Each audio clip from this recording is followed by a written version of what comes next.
EAZY-E, TUPAC, Left Eye, Aaliyah, Jam Master J. Check it out, man. We got a special one for tonight. Rest in peace to the homie Dutch. First motherfucking love. Rest in peace to the homie Dutch. Yo, what up? This is Krayzie Bone. This is Big Wish. And this is Bone Thugs and Harmony. And right now, y'all watching Montreality. Keeping it thug, baby. Yeah.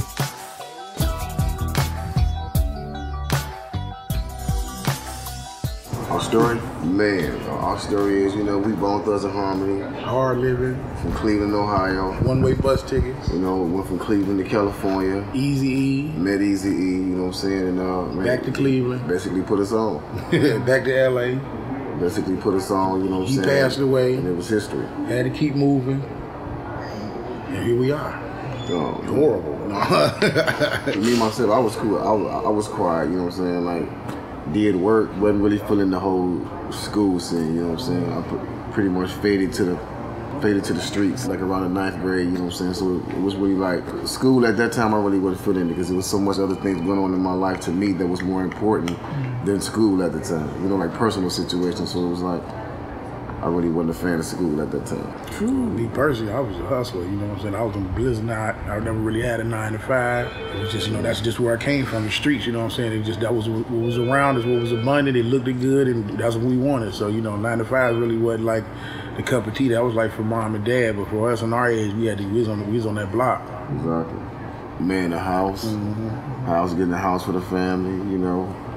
Cars, anything you expect a young dude to go out there and do, we did it. You know, spin it, blow it, basically. Persistence, you know what I'm saying? Knowing the right people and truthfully, you know what I'm saying? Some people don't believe it and some people do, but be in the right place at the right time, you know, luck, you know what I'm saying? Whatever you want to call it. It's real. And making that transition from the streets to the rap game, you know, it's hard because everybody go through it. Like when you first get into it, like you really don't understand like who you are and like the effect you have on people now. So it's like you really don't start learning until you start getting in trouble and you start realizing what you can lose. Like, you know, like because as street dudes, like we always think that we can stay in the streets, stay in the hood, but it never works out that way. Never. You know what I'm saying? Like, you always got to get up out of there. You always have to move. No matter how bad you want to stay in the hood and keep it real, you got to move. Because if you don't, you're going to either become a target or you're going to be done shot somebody, you know what I'm saying? Like, they're trying to come up in your house and do something like that. So, I mean, that's just the way it is. You got to think like a successful person. Oh, yeah, that's definitely, everything is like possible, you know what I'm saying? I think the media takes what they hear, you know what I'm saying, to stretch it out so far. People think we really hate each other when that's not the case. You know what I'm saying? We family and, you know, best friends, you know what I'm saying? And before this rap thing, before this money and all of that. So, you know, I always believe that we can come back together, you know what I'm saying? It's just whenever we feel like doing it. Oh man, we're working on a lot of different things. I'm working on the solo album, Chasing the Devil. Wish working on his album, working with several artists we got, you know what I'm saying, for the Life Entertainment, Sin Marley, the Bum QG Position, pop artist, Natasha from Australia. Man, we got a lot of stuff going on, you know what I'm saying? Like hopefully to be releasing these artists like real soon, like something this year, you know, so.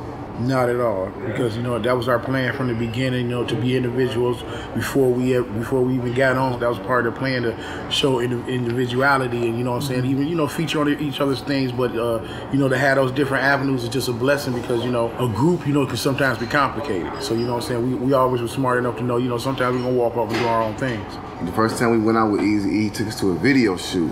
Oh shit! Down in California, it was like a whole bunch of Mexicans. You know what I'm saying. We went down there. And we thinking everything cool, you know, like these EAZY's homies, you know what I'm saying? We in a video shoot, and these Mexican dudes, they get to fighting amongst themselves, like their own little set, they get to fighting amongst themselves, and they get to like shooting at each other, like doing the video. So everybody just get to scrambling, running. We running behind E, you know, like EAZY, you know, he was like real short. He jumps up and tried to kick a door open. He jumped to kick the door, but the door didn't budge. He bounced way back, like boom, boom. So like we stuck in this garage, we can't get out. We ran the other way. Me and Wish ran out the other way. We trying to get out trying to get into the van. Man, it was crazy. It was pandemonium. It was like, it was crazy. We ended up running up La Cienega that night. Hell yeah. Police came, helicopters. It was crazy. Gave us a quick taste of the LA life. Quick. Man, we was out in California in LA. You got a call from P. Diddy at the time. He gave us a call and he was like, yo, Big is at the studio. He wants y'all to come through and rock out on this new album. So it was like cool, you know. We jumped up, we go to the studio, we go over there, Big had everything set out, had the Henny, had the herb, everything we needed, you know what I'm saying? Went in there and bam, knocked it out. Big was like, wow. Man, we talked to Puff like when we was in the studio. If y'all want to shoot a video, let us know. And Puff was like, man, y'all crazy. Hey, Rufus ain't gonna give us the rights to have y'all shoot this video. We was like, what you mean? Like, because back then, like, you know, like the company was like tripping, like didn't want us doing too much stuff, and you know what I'm saying. Like, so he was like, I don't think I'm gonna get clearance on y'all to do this video, but we'll see. But it never came about, you know what I'm saying? Because like, I mean, we actually didn't hear the song completed until after Big had passed away.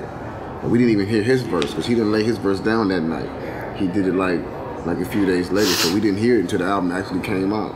The first time we saw Park, we was also in Los Angeles, and we was at the Le Parc Hotel, and we was going inside, and he was coming out with the Outlaws, you know. No, we was outside, he was going in. We saw him as we was about to walk in. We was like, man, what's happening? You know, like, and he was like, oh man, what's up, Thugs? And then he was like, man, y'all music, I just want to let y'all know that this song Crossroads, I play that song every day in my cell. It helped me get through. You know what I'm saying? We talked a little further, you know, we asked him if we had a little weed. He said, yeah, you know, that was that. We was like, we need to get in the studio, let's make it happen. He was like, man, done deal. So another time, him and Busy ran into each other. I think they was in the same studio. And you know, that's when the song came about. Like, he was like, man, let's just do this song. And they knocked it out. We came in after that, heard the song, put our parts on there, and it was history. I mean, we would have done a video, but you know, like that, it's crazy because like the same thing. But after we done the song with Pac, he passed away. Then after we done the song with Biggie, he passed away. So it was like, it was crazy. Like we were like back to back. We've been in the game so long and we still ain't worked with Dr.Dre. You know what I'm saying? That waiting on you. That just gotta happen. Got to happen. You know Kanye. I would love to do some shit with Kanye. Oh yeah, Kanye. You know what I'm saying? Timberland be having crazy track. Up and coming producers. You know what I'm saying? We ain't prejudiced. You know, if the track is hot and it fit Bone, we own it. Let's put in Wiz Khalifa. You know what I'm saying? And, definitely Jay. Oh yeah, definitely. It gotta be somebody that's like really like doing good music, like really talking about something that's really doing good music. And I'm not knocking the music that's out here today, but it ain't a lot of music that like really turned me on. You know what I'm saying? Yeah. And that's keeping it real. You know what I'm saying? There's a lot of one-hit wonders for music out there. Yeah. You know what I'm saying? Well, we just worked on the collab today with ASAP Rocky. I totally like support artists like that. You know, he ain't on that. I mean, you know, it ain't nothing wrong with the movement that's going on now, but he ain't on, like.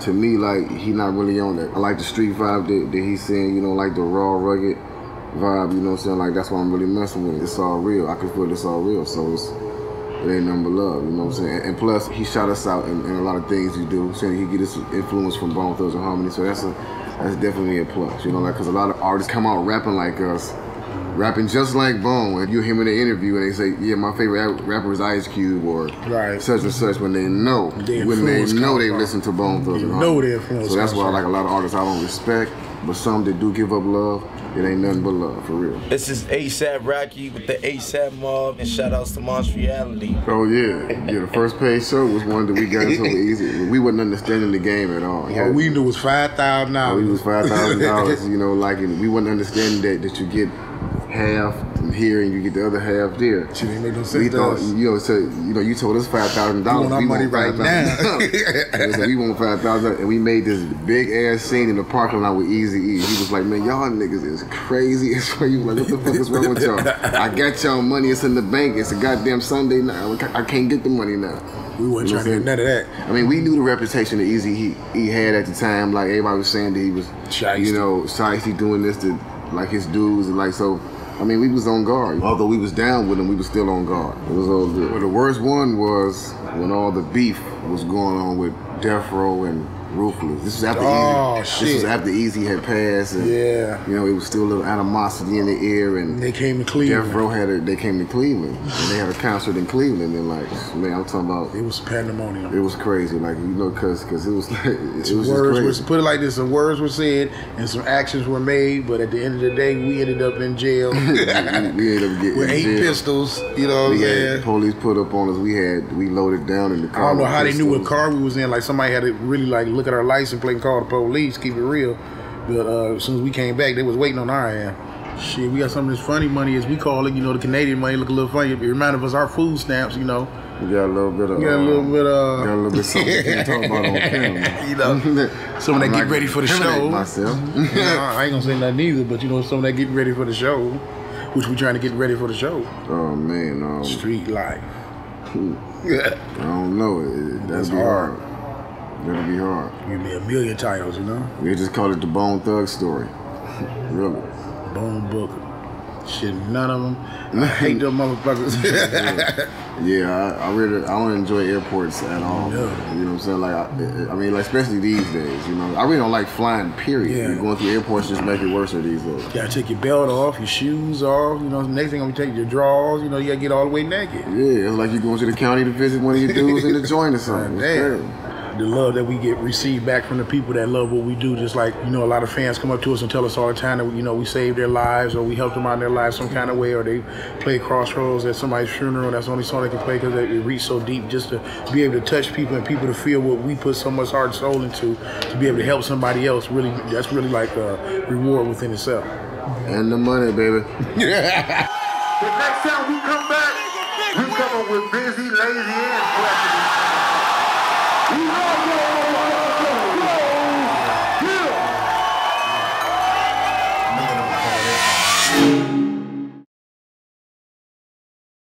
Yo, what up? This Krayzie Bone. This Big Wish, the Life Entertainment.